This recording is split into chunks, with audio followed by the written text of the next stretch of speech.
कि 2024 के बाद इस देश के भीतर भारतीय जनता पार्टी का नाम लेने वाला कार्यकर्ता भी नहीं बल मिलेगा कि देश की जनता इंडिया का साथ देगी। मोदी जी को बाय बाय कहने के लिए तैयार बैठा है। देश के प्रधानमंत्री जो हैं पूरी तरह से फेल साबित हो चुके हैं।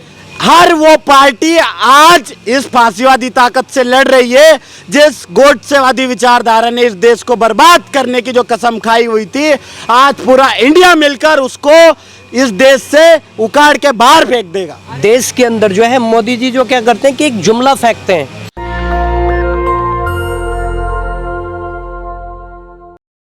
कल इंडिया की बैठक कर्नाटक के बेंगलोर में हुई, तो वहीं एनडीए की बैठक देश की राष्ट्रीय राजधानी दिल्ली के एक होटल में आयोजित की गई थी, और जिसमें देश के प्रधानमंत्री नरेंद्र मोदी, जेपी नड्डा, अमित शाह तमाम लोग पहुंचे हुए थे।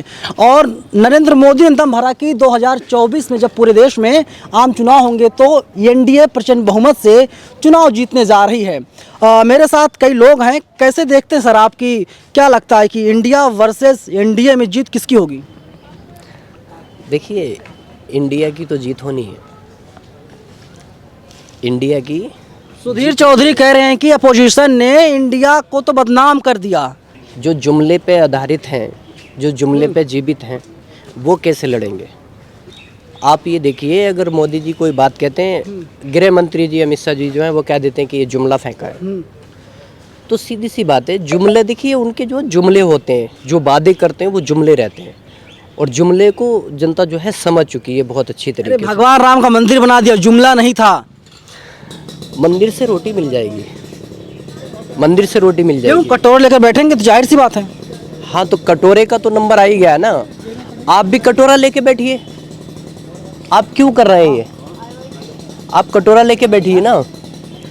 देश के अंदर जो जनता चाहती है वो रोजगार चाहती है, लेकिन रोजगार के नाम पे क्या है कि जो 2 करोड़ पर रोजगार का जो वादा किया था, आज क्या है? आज जो है जिस तरह से जॉब जा रही है युवा की, देश के अंदर जो बेरोजगारी दर बढ़ रही है, तो इससे जो है देश के अंदर एक क्या संदेश जा रहा है? देश के प्रधानमंत्री जो हैं पूरी तरह से फेल साबित हो चुके हैं आज देश के अंदर। हाँ, लेकिन देख रहे हैं कि नीतीश कुमार नाराज हो गए। पहले केजरीवाल फूफा जी तो नाराज हो गए, इसके बाद अध्यादेश पर जो है कि कांग्रेस का फैसला आया कि हम अध्यादेश के खिलाफ हैं और केजरीवाल का समर्थन करेंगे।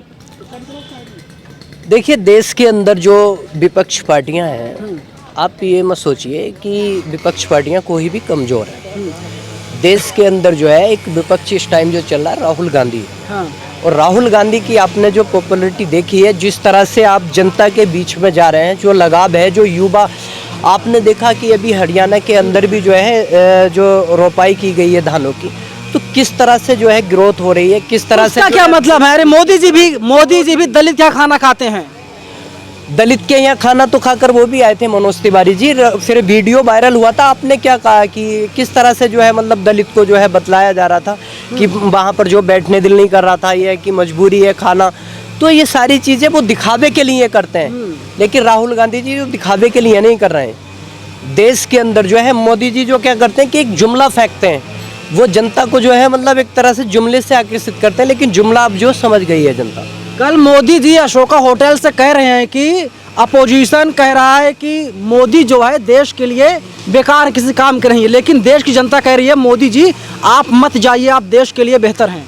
आप ये बताइए, आप मुझे सिर्फ ये बता दीजिए कि ये जो एनडीए की बैठक की गई और जिसमें कहा गया कि 38 पार्टियां शामिल हुई, तो जरा उन 38 पार्टियों का अस्तित्व क्या है? ये 41 पार्टियां हो गई हैं, अब 41 हो गई, कल 38 थी। 3 और गिफ्ट में उन्होंने बना दी है। कैसे बनाई, जरा ध्यान से सुनिए। शिवसेना पार्टी अगर किसी पार्टी की थी तो उद्धव जी उसके अध्यक्ष हुआ करते थे, उसको तोड़ मरोड़ के उन्होंने एक और नया गुट नाम देकर और पूरा चुनाव आयोग का पूरा भरोसा लेकर क्या किया, सिंधे गुट को उसमें लेके आ गए। अब एनसीपी जो 27 जून को नरेंद्र मोदी जी ने भोपाल के भीतर खुले मन से कहा था कि अगर इस देश में सबसे ज्यादा कोई भ्रष्ट पार्टी है जिसपे 70,000 करोड़ का घोटाले का आरोप है, और आरोप किस पे था, अजीत पवार, छगन भुजबल और प्रफुल्ल पटेल पर।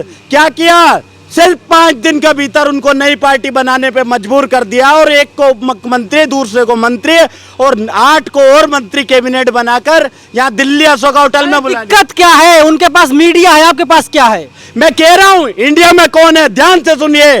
पूरा तमिलनाडु, पूरा बंगाल, पूरा बिहार, हर वो पार्टी आज इस फांसीवादी ताकत से लड़ रही है जिस गोडसेवादी विचारधारा ने इस देश को बर्बाद करने की जो कसम खाई हुई थी। आज पूरा इंडिया मिलकर उसको इस देश से उखाड़ के बाहर फेंक देगा। अरे नरेंद्र मोदी विदेश जाते हैं, महात्मा गांधी की जो प्रतिमा है उस पर फूल चढ़ाते हैं, माला चढ़ाते हैं। अरे उनकी तो कई फोट से गोडसे के चरण धोकर उसका चरण अमृत पीने की है, आप उसकी बात क्यों नहीं करते हैं? मैं कहना चाहता हूं, जब भी प्रधानमंत्री जी अमेरिका गए उनको रिसीव करने कौन आया? एक सेक्रेटरी रैंक का अधिकारी आया। और जब प्रधानमंत्री जवाहरलाल नेहरू जी, इंदिरा जी, राजीव जी, मनमोहन जी, नरसिम्हा राव जी अगर विदेश गए तो उनको रिसीव करने कौन आया? उस अमेरिका का राष्ट्रपति उनको एयरपोर्ट पर। क्या नाम है आपका? मेरा नाम राजेश वर्मा है। आपको लिखित में यह बात दे रहा हूं कि देश की जनता इंडिया का साथ देगी। अरे हिंदुत्व का साथ दीजिए, हिंदुत्व को लगातार आगे मोदी जी बढ़ा रहे हैं। भैया आप ही हिंदुत्व का साथ दे रहे हैं ना, मैं भी दे रहा हूं। कैसे दे रहा हूं जरा ध्यान से सुनिए।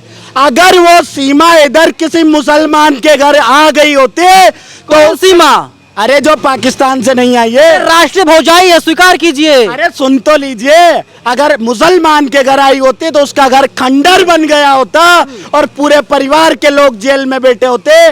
और आज इस देश का खरीदा हुआ मीडिया उस सीमा इधर को कैटरीना कैफ और ऐश्वर्या राय से भी बड़ी हीरोइन बना चुके हैं। कैसे वो ठुमका लगाती है, कैसे वो डांस करती है, ये अगर कोई दिखाने का काम कर रहा है तो भारतीय जनता पार्टी के नेतृत्व में पूरी सरकार सीमा हैदर को हीरोइन बना। सीमा हैदर तो मीडिया डार्लिंग है साहब। नहीं, ये भारतीय जनता पार्टी का एक एजेंडा है। किस तरह से कि कोई बेरोजगारी पे बात ना करे, कोई ये बात नहीं करे कि आज पूरा विपक्ष एकजुट हो चुका है और इस देश से भीतर से तानाशाही सरकार को हटा के फेंक देगा।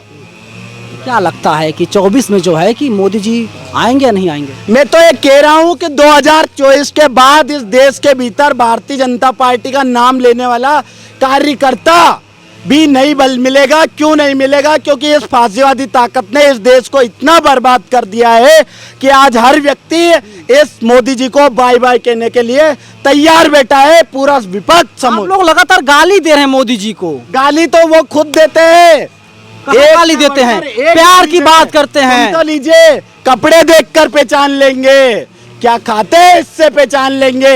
ये किसके वर्ड है? प्रधानमंत्री के वर्ड है। और आंदोलन इस देश की परंपरा रही है, आंदोलन से ही ये देश निकला है और आंदोलन से ही ये देश आजाद हुआ है। और उन्हीं जब किसान सड़क पर बैठे तो क्या कहा उन्होंने कि ये आंदोलन जीवी लोग हैं। तो ये भाषा किसकी है? आप क्या है, आंदोलन जीवी हैं? मैं एक भारतीय हूं और ये विश्वास दिला रहा हूं देश के 140 करोड़ लोगों को कि अगर इस देश को कोई बचा सकता है तो सिर्फ और सिर्फ राहुल गांधी ही बचा सकता है। चलिए बता दीजिए, 140 करोड़ में क्या नरेंद्र मोदी भी शामिल हैं? 140 करोड़ में नरेंद्र मोदी जी भी शामिल है, पर कैसे शामिल है सुन लीजिए। वो इस तरह से शामिल है कि बहकावा आएंगे, बर्बाद करेंगे, बहलाएंगे, फुसलाएंगे और उनका ध्यान मोड़ने का पूरा कोशिश करेंगे, जैसा वो करते आ रहे हैं और कर रहे हैं। आप सभी लोग देख रहे हैं अच्छी तरह से कि किस तरह से अगर हम हिंदू मुस्लिम करें तो हमारा वोट बैंक बढ़ेगा। सुधीर चौधरी कह रहे हैं कि इंडिया जो शब्द है, जो चुना गया है, इसे जो है कि हाँ, 2-4 पत्रकारों के नाम लेना चाहता हूँ। बताइए। मैं तो खुले मन से ले रहा हूँ। रूबी खलियाकत, सुधीर चौधरी, रजत शर्मा और एक अंजना ओम मोदी, ये इतने अंजना ओम कश्यप है, ईमानदार पत्रकार है सारे लोग। कब का अंजना ओम कश्यप नहीं है? अंजना ओम मोदी इस देश के ऐसे पत्रकार है जिनको देश धन्यवाद देगा, क्योंकि इन्होंने देश के लिए 24 घंटे में 18-18, 20-20 घंटे काम किया है। कैसा काम? अरे हर वो प्रोपेगेंडा इस व्यक्तियों ने सेट किया कि जो अकेला दुर्योधन क्या महाभारत में क्या नहीं किया उसने। अरे एक से बढ़ के एक धर्मराष्ट्र थे, धर्मात्मा थे, विदुर से लेके भीष्म से लेके कर्ण तक महान महान ज्ञानी लोग थे। अकेला दुर्योधन जब उनकी मति भ्रष्ट कर सका तो पूरे ये जिनका नाम लिया ना, इनके भाई बहन और बीवी बच्चे भी शामिल है उसमें, छोटे छोटे बेचारे गरीब है, पर वो उन्होंने एक प्रोपेगेंडा सेट कर दिया टीवी के ऊपर। सुबह 6 बजे से सुबह 10 बजे तक, शाम को 4 बजे से रात की लड़ाई हो सकती है। लेकिन एक बात बता दीजिए कि अगर मोदी जी, जैसा आप लोग कह रहे हैं कि इंडिया के सामने इंडिया कहीं टिकेगा नहीं, अगर मोदी जी हार जाते हैं मान लीजिए चुनाव, तो मोदी जी कहाँ जाएंगे? कोई आप लोग उनके लिए कोई घर बनवा रहे हैं, कोई बंगला तैयार करवा रहे हैं?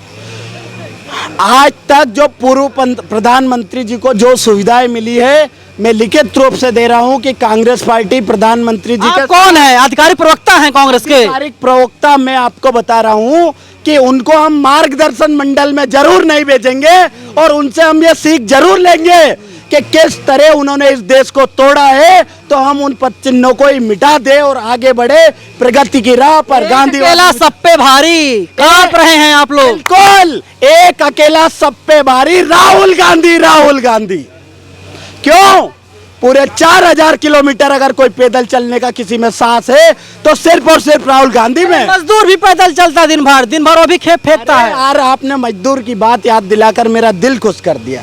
मजदूर चला है 4000 किलोमीटर नहीं, 10-10, 20-20 हजार किलोमीटर चला है, पर कब चला? इसी फांसीवादी प्रधानमंत्री ने, गोडसे के चरण अमृत पीने वाले फाइनली मान लिया, सुनिए, फाइनली आपने मान लिया कि मोदी जी की वजह से राहुल गांधी जो है पैदल चले हैं। बात सुनिए, जब लॉकडाउन मन मर्जी से आपातकाल लगा दिया इस देश के भीतर किसी प्रधानमंत्री ने, तो इस देश का हर वो गरीब निकला गुजरात से, साबरमती से निकलकर बिहार, बंगाल, असम के रास्ते, मध्य प्रदेश, यूपी, बिहार, कईयों ने तो अपने परिवारजनों को रास्ते में सड़क पर पैदल चलते हुए उनके साथियों ने दम तोड़ दिया।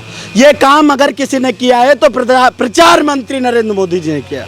ममता बनर्जी, अखिलेश यादव, नीतीश कुमार, तेजस्वी यादव, राहुल गांधी, खड़गे साहब, कौन है प्रधानमंत्री का चेहरा? ये आपको बता दिया जा रहा है। मैं निश्चित रूप से कह रहा हूं, प्रधानमंत्री के रूप में राहुल गांधी जी ही शपथ लेंगे, आप निश्चिंत रहिए। गठबंधन टूट जाएगा जैसे आप बोल रहे हैं, अभी तक कोई भी फैसला नहीं लिया गया है। मैं कोई कांग्रेस पार्टी की तरफ से नहीं बोल रहा हूं कि मैं, आपकी पसंद है, निजी पसंद है। कह रहा हूं कि देश के व्यक्ति के मन की बात अगर कोई जानता है, देश के लोगों से अगर दिल से दिल मिलाकर किसी ने बात की है, देश के लोगों से इस बड़ी खुली सड़क पर बिना सिक्योरिटी से अगर कोई मिला है तो राहुल गांधी मिला है। राहुल गांधी ने हर समुद्र तट में जो नाव चलाने वाले लोग हैं उनसे मिले, जो मजदूर होते टंकियों में काम करते उनसे मिले। अरे जब लोग बरसात की छीटा छाटी आ जाती है ना, तो सांप के पीछे खंबा लेके खड़े हो जाते हैं और उस खंबे में छतरी तन जाती है। लेकिन राहुल गांधी ने बेंगलुरु के मैसूर में, बहन जी तो नहीं आ रही हैं, बहन जी ने कहा है, और सुन लिया आप, बहन जी की बात करके ध्यान भटका दिया, बात अधूरी छुड़वा रहे हो। पर बहन जी तो नहीं आ रही है, बताइए आप। ऊपर कमेंट करूंगा। राहुल गांधी जी बढ़ती बर्फ में भी अपना संबोधन चालू रखे, और बहन जी ने तो कसम खाई है कि मैंने, जो काशीराम जी इस दलितों के मसीहा हुए, उन्होंने दलित ओके उत्थान के लिए काम किया, लेकिन जब से अपोजिशन पूरा नहीं हो रहा है, बहन जी तैयार नहीं, उन्होंने कह दिया कि ना हम एनडीए के साथ जाएंगे ना हम इंडिया के साथ जाएंगे। मैं ये कहना चाहता हूं, आप बहन जी की बात बार बार करते हैं। जब उत्तर प्रदेश में चुनाव हुआ तो ऐसा क्या हुआ कि जिस राज्य की मुख्यमंत्री 4 बार खुद बहन मायावती जी रही, ऐसा कैसा साथ दिया उन्होंने भारतीय जनता पार्टी का कि एक सीट पे सिमट कर रह गई? ऐसा कौन मुख्यमंत्री हुआ? नहीं, बहन जी दिल्ली से गई थी प्रियंका गांधी, उनको किसी ने नहीं पूछा यूपी में। प्रियंका जी आज तक कोई चुनाव नहीं लड़ी है, मैं उनके बारे में कोई कमेंट नहीं। कहा गया प्रियंका जी आएंगी चमत्कार हो जाएगा 2022 में, हुआ क्या? मैं बता रहा हूँ, मायावती जी 4 बार की मुख्यमंत्री है या नहीं? हाँ और ना? बिल्कुल है, 4 बार की मुख्यमंत्री, 4 बार की मुख्यमंत्री है। पार्टी अभी राष्ट्रीय पार्टी है, पार्टी क्षेत्रीय पार्टी बन तो नहीं गई। क्या कारण है कि सिर्फ एक विधायक जीत क्या पूर्ण रूप से अंदर खाने भारतीय जनता पार्टी का साथ दिया? इनकी निजी राय हो सकती है कि मायावती एनडीए के लिए, बीजेपी के लिए काम कर रही हैं। हालांकि जो राहुल गांधी समर्थक हैं या फिर जो तेजस्वी यादव समर्थक हैं, अखिलेश समर्थक हैं, वे लोग चाह रहे हैं कि उन्हीं का नेता देश का अगला प्रधानमंत्री बने। हालांकि कौन पीएम बनेगा देश का अगला, ये तो आने वाला वक्त ही बताएगा। कैमरा पर्सन बॉबी के साथ मैं नवीन कुमार नंदन, नेशनल दस्तक, दिल्ली। नेशनल दस्तक की आपसे गुजारिश है कि अगर इसको बचाना चाहते हैं तो नेशनल दस्तक को सब्सक्राइब करने के लिए रेड कलर के सब्सक्राइब बटन को दबाएं, फिर बेल आइकन की घंटी दबाएं। नेशनल दस्तक को बचाने के लिए बहुत जरूरी है कि हर खबर को शेयर करें, लाइक करें, कमेंट जरूर करें।